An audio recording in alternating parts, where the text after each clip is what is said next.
शैव धर्म। शैव धर्म का अर्थात शिव। ऐसा धर्म जिसमें शिव की उपासना बेसिकली ज्यादा की गई है वो शैव धर्म है। आइए ध्यान से देखते हैं इससे क्या क्या क्वेश्चन बन सकते हैं। ध्यान से पढ़िए। शैव धर्म का जो विकास है वो ज्यादातर शुंग और सातवाहन वंश के समय माना जाता है। शैव धर्म का विकास कब माना जाता है? शुंग वंश और सातवाहन वंश के समय में ज्यादा माना जाता है। और यहाँ से ये क्वेश्चन नोट डाउन करेंगे, गुड़िमल्लन लिंग कहाँ से प्राप्त होता है? गुड़िमल्लन लिंग कहाँ से प्राप्त हुआ? रेनीगुंटा मद्रास से प्राप्त हुआ, ये बात लिख लेंगे। और ये क्या है? ये शिव की प्राचीनतम मूर्ति है।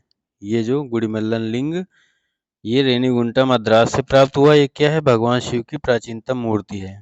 अब यहाँ से जो क्वेश्चन बन रहे हैं बहुत इंपॉर्टेंट है, ध्यान से पढ़िएगा। शैव धर्म में कई संप्रदाय हैं।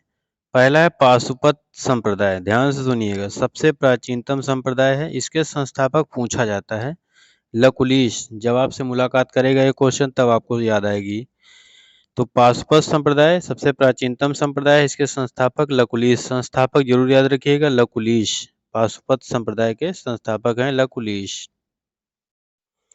और ग्रंथ कौन सा है? पाशुपत सूत्र है। इसके अनुयायियों को पंचार्थिक कहा जाता है। पंचार्थिक किसको कहा जाता है? पंचार्थिक कहा जाता है पाशुपत संप्रदाय के जो मानने वाले हैं। और पीछे हमने कौन सा भी बताया? पंचरात्रिक बताया था।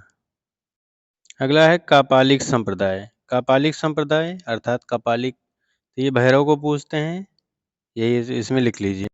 अगला है कालामुख संप्रदाय। तो कालामुख संप्रदाय में ज़्यादा कुछ नहीं है, बस इसमें इतना याद रखिए इसका संबंध किससे है बता दिया गया है। काश्मीरी शैव, काश्मीरी वासुगुप्त इसके संस्थापक हैं। ये ज्ञान मार्गी और दार्शनिक होते हैं। अगला है लिंगायत संप्रदाय, बहुत मोस्ट इम्पोर्टेंट है। तो इससे पूछा था इसके संस्थापक कौन है? इसके संस्थापक ऋषि अल्लभ एवं वशव हैं। वशव, ऋषि अल्लभ एवं वशव। इसका विस्तार कहाँ है? कर्नाटक। लिंगायत संप्रदाय कहाँ से संबंधित है? कर्नाटक से।